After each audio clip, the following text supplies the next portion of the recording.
Bismillahirrahmanirrahim. Assalamualaikum warahmatullahi wabarakatuh.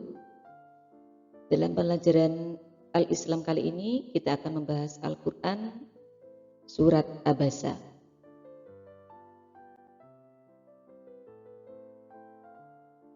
Quran Surat Abasa terdiri dari 42 ayat. Dalam Al-Quran menempati urutan ke-80. Turun setelah surat An-Najm. Abasa artinya bermuka masam. Asbabun nuzul atau sebab turunnya Quran Surat Abasa adalah surat ini turun setelah peristiwa yang dialami Abdullah bin Ummi Maktum ketika ingin belajar Islam, tetapi Rasulullah sibuk dengan pemimpin Quraisy.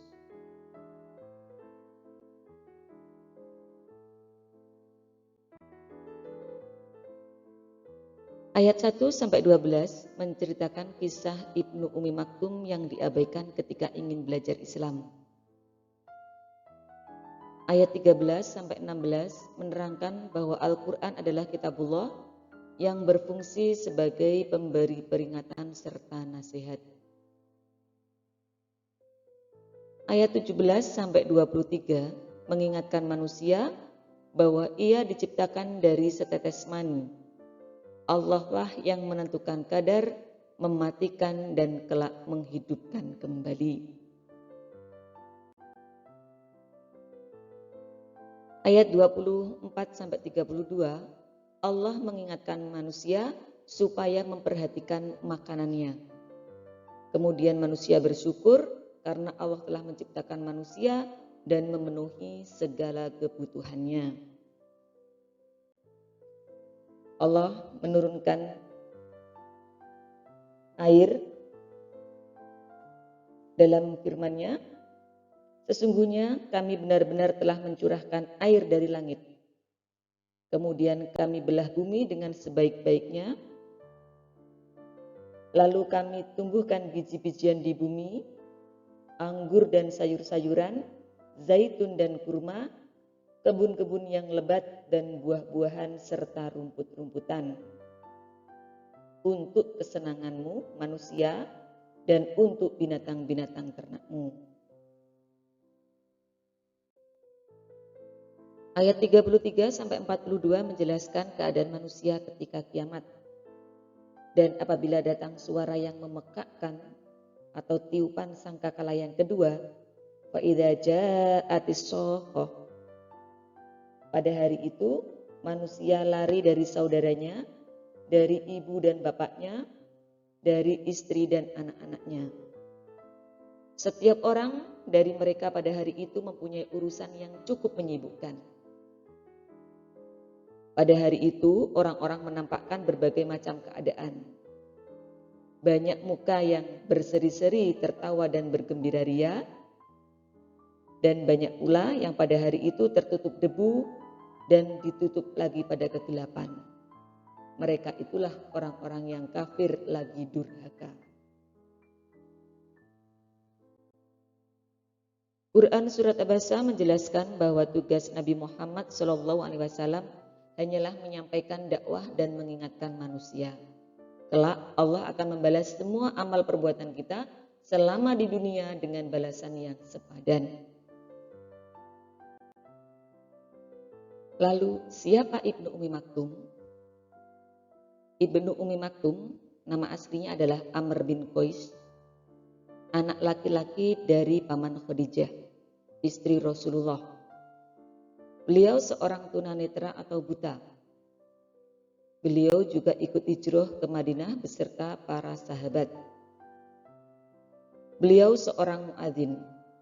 Jadi selain Bilal ada muadzin lagi yaitu Ibnu Ummi Maktum.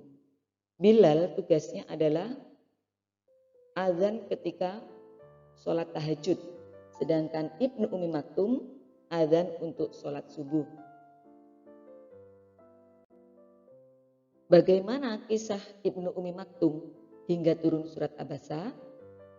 Kisah ini bermula pada waktu beliau bergegas menemui Rasulullah di Makkah, yang pada waktu itu Rasulullah sedang menemui beberapa pemimpin Quraisy. Di antara pemimpin Quraisy itu adalah Utbah bin Rabi'ah, Sa'ibah bin Rabi'ah, Abu Jahal ibnu Hisham, Al-Abbas ibnu Abdul Muthalib, Umayyah ibnu Khalaf, dan Khalid ibnu Mughirah. Ketika itu Rasulullah mengajak mereka untuk masuk Islam dan mengingatkan mereka tentang datangnya hari kiamat, serta mengajak mereka agar takut atas kekuasaan dan kekuatan Allah. Nabi menjanjikan kepada mereka jika bersedia masuk Islam, Nabi sangat mengharapkan kesediaan mereka untuk menerima ajakannya. Sebab dengan Islamnya pemimpin Arab, maka akan banyak pula orang-orang yang masuk Islam. Ketika Ibnu Ummi Maktum sampai di majelis Rasulullah, ia berkata kepada Rasulullah, "Wahai Rasulullah, bacakanlah kepada kami dan ajarkanlah kami apa-apa yang telah diajarkan Allah kepada Anda." Ibnu Ummi Maktum mengulang-ulang perkataannya karena kebutaannya, sehingga tidak mengetahui kesibukan apa yang sedang dihadapi Rasulullah. Rasulullah tidak menghentikan pembicaraan beliau dengan mereka. Hal ini nampak pada roman muka beliau yang berubah menjadi masam dan beliau memalingkan muka dari Ibnu Ummi Maktum. Kemudian Allah menegur Nabi Muhammad bahwa kebutaan, kelemahan, dan kefakiran Ibnu Ummi Maktum hendaknya tidak dijadikan penyebab berpalingnya dari perkataan dan tidak menghiraukannya. Sebab hal itu bisa menimbulkan keputusasaan pada golongan fakir miskin yang telah diperintahkan agar mengelus hati mereka. Isi kandungan Quran Surat Abasa, yaitu dalil-dalil keesaan Allah Subhanahu wa Ta'ala, menjelaskan keadaan manusia pada hari kiamat. Dalam berdakwah hendaknya memberikan penghargaan yang sama kepada orang yang diberi dakwah. Cercaan Allah Subhanahu wa Ta'ala kepada manusia yang tidak mensyukuri nikmatnya, dan menerangkan huru-hara dan kedahsyatan kiamat.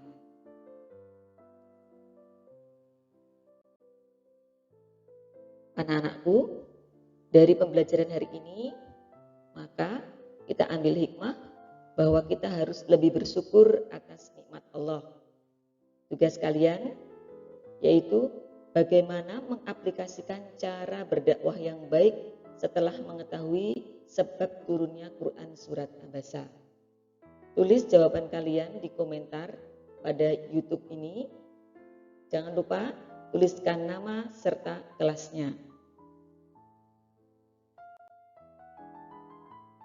Anak-anakku, mari saling mengingatkan dalam kebaikan. Fadzakir in nafa'atiz zikro. Berilah peringatan karena peringatan itu bermanfaat. Semoga pembelajaran kita hari ini bermanfaat, bisa diaplikasikan dalam kehidupan sehari-hari. Ila liqa. Assalamualaikum warahmatullahi wabarakatuh.